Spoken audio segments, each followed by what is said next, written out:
আমি 9:45-এ ইচ্ছা প্রকাশ করেছি, যেহেতু আমি কাছেই থাকি এখানে চিনার পার্কে। আমাকে নবান্ন যাওয়ার পথে আমি 9:45-এ জানিয়েছি, 11:05-এ। আমি এনাদের কিছু ইনপুট দিয়েছি, কিছু ওনারা আমাকে ইনিশিয়ালি দেখিয়েছেন, গ্র্যাজুয়ালি ইমপ্রুভ করবে এবং পরিবেশটাও বদলে যাবে এই বিশ্বাস আমি রাখি। অফিসাররা, আধিকারিকরা দে আর ফুললি কম্পিটেন্ট, ইন্টেলিজেন্ট, ডাইনামিক। তাদের কাজ করার জন্য গাইড করা দরকার, নেসেসারি ফান্ড অ্যারেঞ্জমেন্ট করে দেওয়া দরকার, আর এনকারেজ করা দরকার। করবেন ওরা।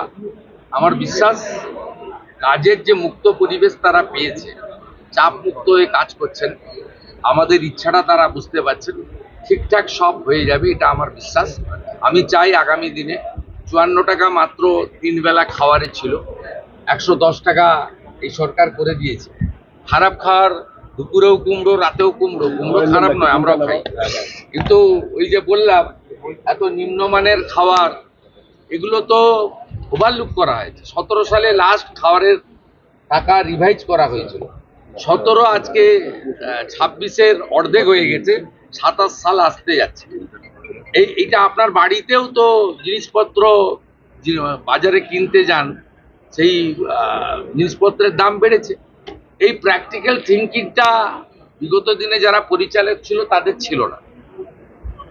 তারা এই যে ছোট ছোট বিষয়, মিড ডে মিলে 6 টাকা 70 পয়সা ভারত সরকার দিচ্ছে, আপার প্রাইমারিতে 10 টাকা পায়, তাহলে প্রাইমারির বাচ্চারা কেন নিম্নমানের খাবার পাবে? সেটা আমরা 10 টাকা করেছি। একইভাবে গর্ভবতী মহিলাদের যারা আইসিডিএস 12 টাকা ছিল, সেটাকে আমরা 14 টাকা করেছি। সেখানে আপনার 8 টাকা ছিল আইসিডিএস এর, একদম ছোট শিশুরা যায় যারা স্কুলে যায় না, 5-এর নিচে, সেই শিশুদের খাওয়ারেও আমরা 8 টাকার জায়গায় 10 টাকা করেছি। আমাদের চিন্তা ভাবনাটা সবসময় প্রান্তিক এবং অর্থনৈতিকভাবে দুর্বল মানুষের জন্য আছে। কারণ কোনো নেতা মন্ত্রী লোকেরা সরকারি হসপিটালে যায় বলে আমার জানা নেই, তারা প্রাইভেট হসপিটাল অ্যাভেল করে, বড় বড় আধিকারিকরাও তাই করে, যারা হাই ইনকাম গ্রুপ। ন্যাচারালি এখানে যারা আসেন তাদেরকে পরিষেবা দিতে হবে এবং সব হসপিটাল থেকে দালাল রাজ মুক্ত করতে হবে এবং মানুষকে সুন্দর পরিষেবা দিতে হবে। এবং আমরা ভারত সরকার নাম দিয়েছে আয়ুষ্মান মন্দির। মন্দিরে যেমন পবিত্রতা থাকে, শুদ্ধতা থাকে, স্বচ্ছতা থাকে, একাগ্রতা থাকে, সেবা পরায়ণতা থাকে, সেই ভাবটা স্বাস্থ্য কেন্দ্রগুলোতেও আসবে, এই লক্ষ্য নিয়েই কিন্তু এখানে আমরা কাজ করছি।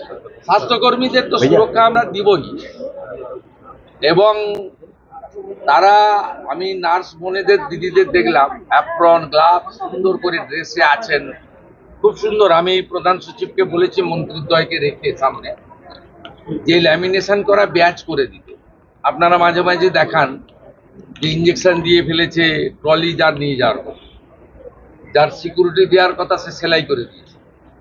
এইটাকে সেগ্রিগেট করার জন্য, চিহ্নিত করার জন্য বা আলাদা করার জন্য বিভিন্ন স্তরে বিভিন্ন কালারের ল্যামিনেশন করা ব্যাচও চালু করতে বলা হয়েছে।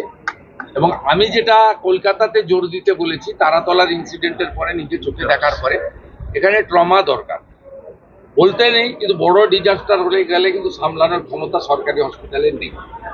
50-100 জন পর্যন্ত সামলে দিতে পারে, আমি দেখেছি। তাই অন্তত 250 জনকে, মানে 1 মিনিটে প্রাইমারি পরিষেবা দিতে পারেন এমন একটা ট্রমা সেন্টার বানানো উচিত।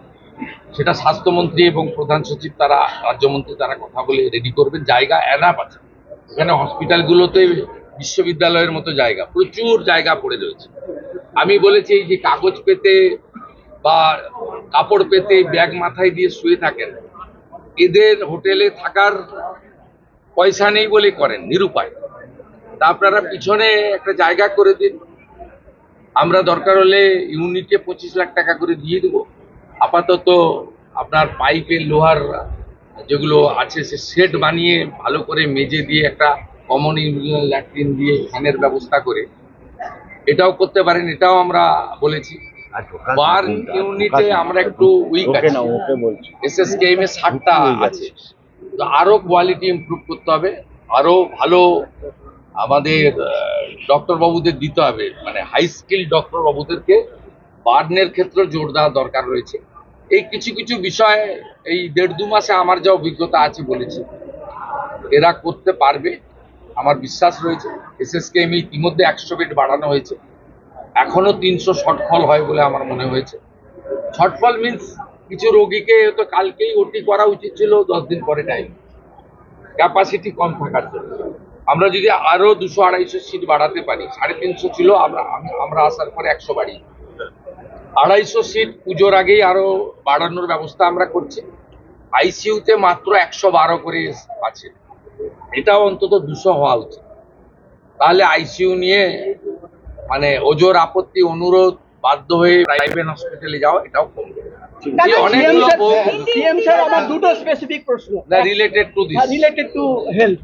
একটা হচ্ছে যে গত 15 বছরে বারবার আমরা দেখেছি অভিযোগ এসছে যে দালাল চক্র সরকারি হাসপাতালে, এবং অ্যাডমিশন পাওয়া যায় না। আপনাদের সবাইকে শারদত্ত বাবু আপনার ওই কন্ট্রোল রুমটা নিয়ে যাচ্ছে।